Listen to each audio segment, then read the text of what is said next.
Hello বন্ধুরা, এই যে আরও এক পিস চিকেন তন্দুরির অর্ডার যাচ্ছে।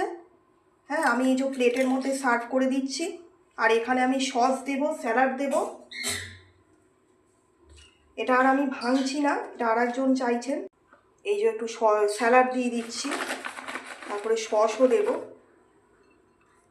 স্যালাড দিয়ে দিলাম, এবার সস দিয়ে দেবো। এটা আমি পুরোপুরি টমেটো সস দিলাম না, একটা অন্যরকম সস আমি বাড়িতে তৈরি করেছি পুদিনা পাতা দিয়ে আর চিলি সসে মিক্সড করে, তার সাথে ধনে পাতা দিয়ে একটা আলাদা রকমের সস বানিয়েছি। আর একটু যে লাল ভাতটা দেখছেন, এটা আমি একটু বিটের রস সংরক্ষণ করেছিলাম, বিটের রস দেওয়া রয়েছে। আর একটুখানি তার মধ্যে লাল রঙের লঙ্কার, কাশ্মীরি লঙ্কার গুঁড়ো দেওয়া আছে। ঠিক আছে, কারণ উনি চা দিয়ে খাবেন।